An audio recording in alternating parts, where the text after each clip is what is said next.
Hello friends, this is video 3 of UPSC Mains Content Builder series. Today's topic is locust attacks. I've received a number of requests for this topic to be elaborated upon.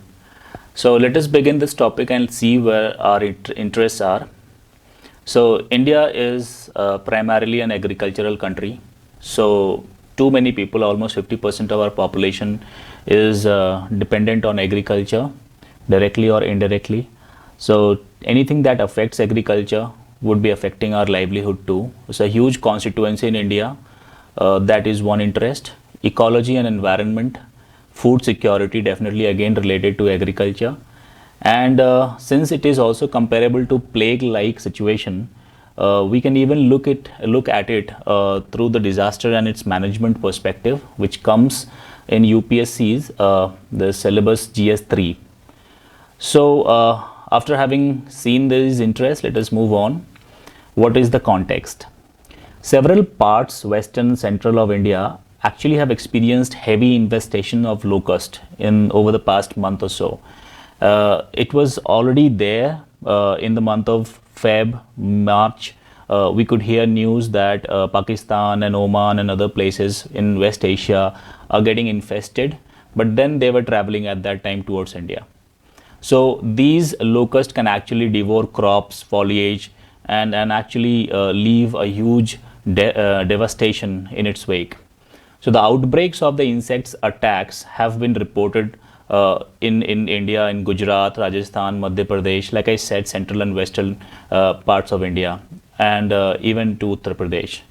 Last year too, Gujarat and Rajasthan had reported the infestations. Now, there are many theories, reasons forwarded for this unusual thing that has happened. I mean, actually, this is not unusual to have a locust attack, but the level to which it has happened, the scale and magnitude this time is overwhelming. So the reason which is primarily attributed is the differential heating of Indian Ocean. Like you can even see in the picture that the Arabian Sea part of Indian Ocean is reddish in color. That signifies that that it is warmer than average, and you can see the Bay of Bengal part, which is a little deep blue, signifying its cooler than average nature. So whenever the western part or the Arabian Sea part is hotter or warmer, signifies a positive dipole of Indian Ocean dipole system of heating.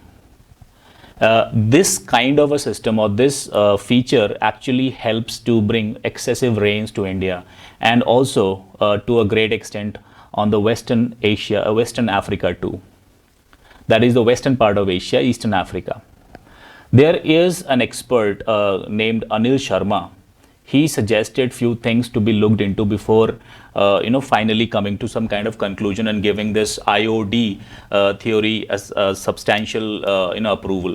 So he said that in order to look at the entire attack that is happening in India and across the West Asia, one needs to understand the cyclonic patterns that had happened in Middle East in 2018.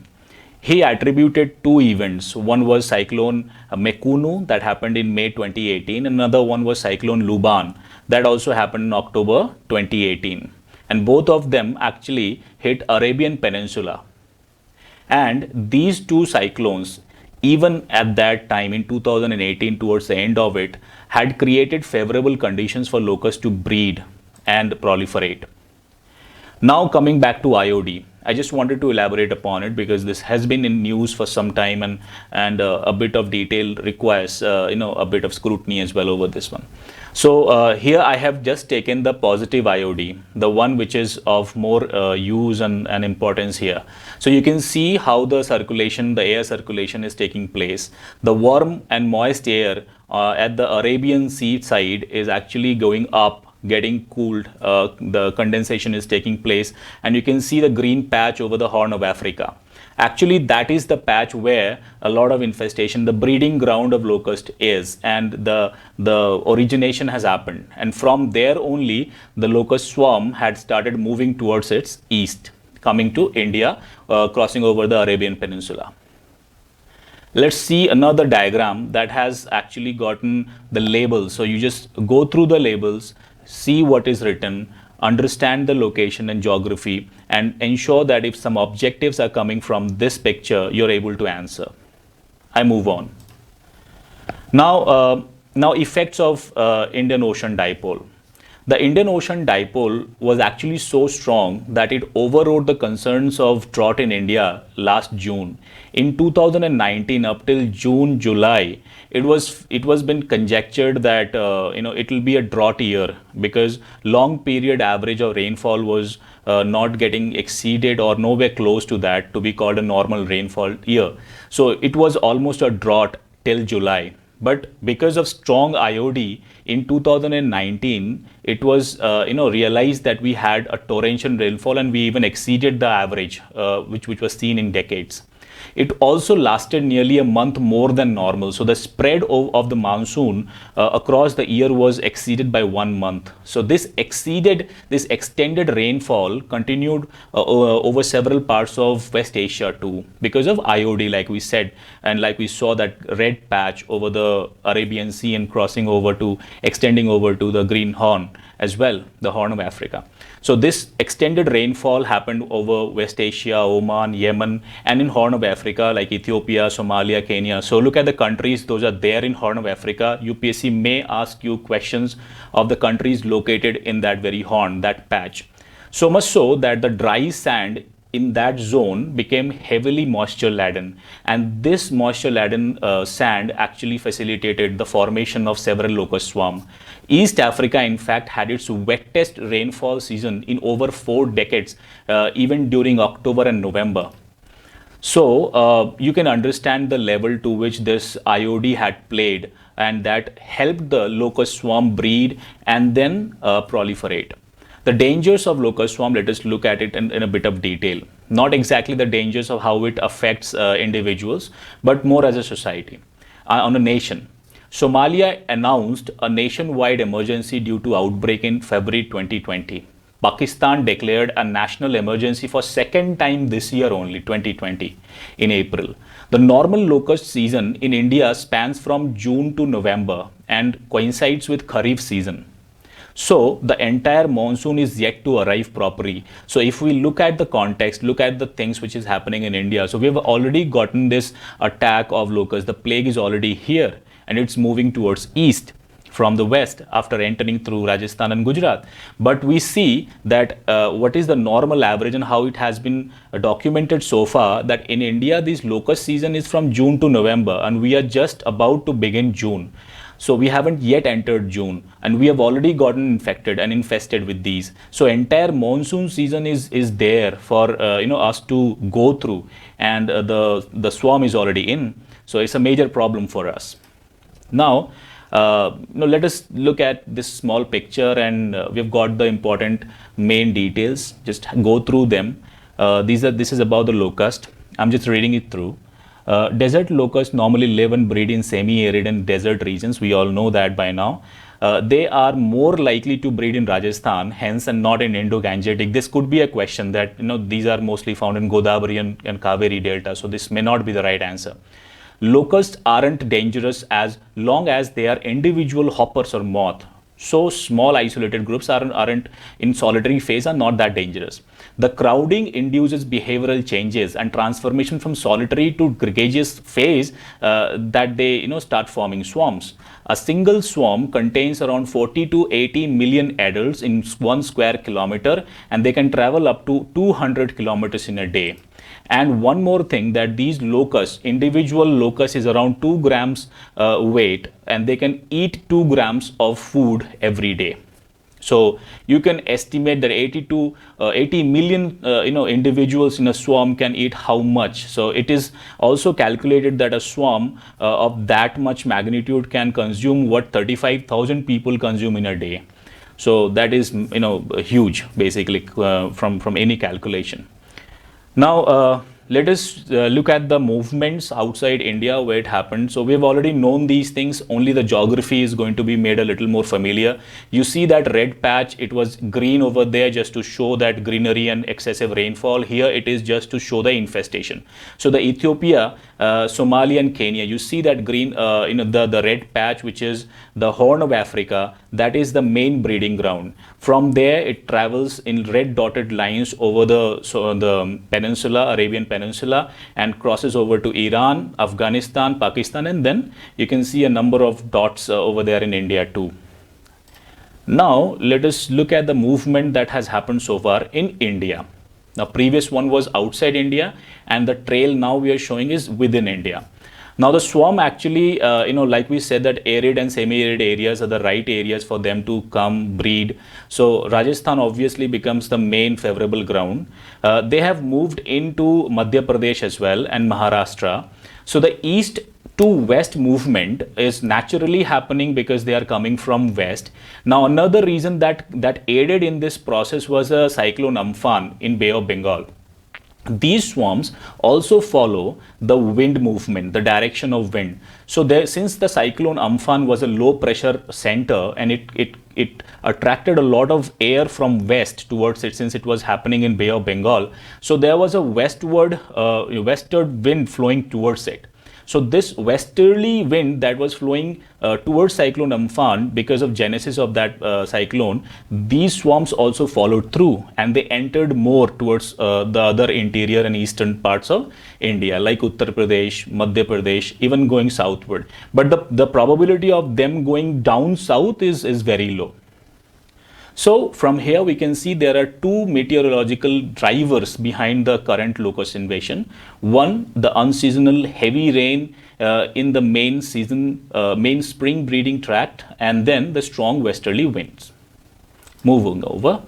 So there is a bit of respite. That an important thing to note is the current swarm are all of immature nature, or immature or not properly well grown up. These are locusts that are voraciously feeding on vegetation, so they haven't laid eggs so far. So once they start breeding, the swarm movement will slow, and also the breeding will happen mainly in Rajasthan. So whatever eggs that has been laid in around the vegetative part, or the parts where there's a lot of vegetation and forest, they are probably not going to mature, probably would be eaten up. So far the swarms haven't caused much damage because Rabi crop has already been harvested and farmers are waiting for the right time for the Kharif sowing, and this thing has delayed a little bit. So the farmers have started calculating a little bit. Once the swarm thing goes over, they will probably find a right time and sow. But there should not be any complacency. The danger would be when the swarms that have already or are about to come will start breeding. Now, once they start breeding, a single female locust can lay up approximately 80 to 60 eggs, which is three times during its entire life cycle of 90 days. All right. So 3 times, it means approximately 180 eggs minimum of a female can lay. So if their growth is coterminous with that of Kharif crop, then that will be a major problem, because we'll be finding it very difficult to save our crop once these infestation happen after the Kharif has been sown. Okay, now this was about the major details. Now a little bit about the history, so that we can conclude it with the steps that we should take in order to control this menace. History of locust control. So the locust infestation has already happened a number of times. So the outbreak is not new. It has happened in 1812, 1821, 30, 43 to 44, 63, 69, 78, so many times. So definitely several efforts were also made to combat the swarm. British encouraged entomologists, scientists who study insect, mind it for the prelims objective, to research on locust with the hope of understanding this phenomena. It was only after the plague that happened in 1927-29 that the British felt that a centralized organization is required, and hence they created a standing locust committee in 1929, a central locust bureau in 1930, and this culminated in forming a locust warning organization in 1939. And this is the prime organization. Even today, it has its head office in divided India's Jodhpur, Okay, the earlier one, the pre-independent India's locust warning organization's head office was at Karachi. So after independence, the locust warning organization's head office was made at Jodhpur. So we still have this organization functioning and giving us feedbacks. Now, a number of research were done, a number of efforts, and many entomologists suggested a lot of suggestions. Now, one of the suggestion that took place and was applied across the areas where these infestations are found is protecting the birds. It was found that by protecting the birds like rosy pastors, domestic fowls, partridges, these can actually eat these locusts and exterminate them. So this method of successfully stopping the problem of locust by taking care of the fowls or protecting the birds which eat them was very helpful. Even the locust committee of 1929 had suggested something like that. China, during its Great Leap Forward program of 1958, it had plans to eliminate 4 pests. Even sparrows were called pests according to China's Great Leap Forward program, including rat, flies, and mosquitoes. Because sparrows were gone, China had to face infestations a number of times. Now, once China faced these problems and then they realized that sparrows shouldn't be eliminated to that level, they started working on their population. But an immediate solution was found only by developing a duck army. Even ducks used to have swarms of locusts. Now, what should be the step? Even China is helping Pakistan with fowl army or duck army. Recently, it was found out that Pakistan is also implementing some sort of formula which is similar in nature. Now, in order to stop this menace, what probable solution do we have? So the options include that we can proactively exercise control through aerial spraying of ultra low volume of concentrated insecticide. Mind you that if these locusts are stopped or controlled using harsh application of insecticides, once they die and birds, fowl, those who come and feed on them, they will also die and become dangerous for the human consumption. And if anybody consumes them by chance or by mistake, will also fall ill, might even it get fatal. So to apply high doses of insecticide is not advisable even by the agriculturist. Now another method which is quite used these days is IPM, which is called integrated pest management, which is somewhat similar to the use of China's duck army or the use of fowl or the protection of the birds like the sparrows. So it is more like enjoying the fruits of nature with solutions which are available in the nature without affecting it. So the solution should be so that it is non-chemical, it is not ecologically invasive, but gives you the solution for the problem that you're facing. So with this, I'd like to wrap up this entire this content builder series today for today's video. The courtesy goes to BBC Online News, The Hindu, Scroll, and the Indian Express.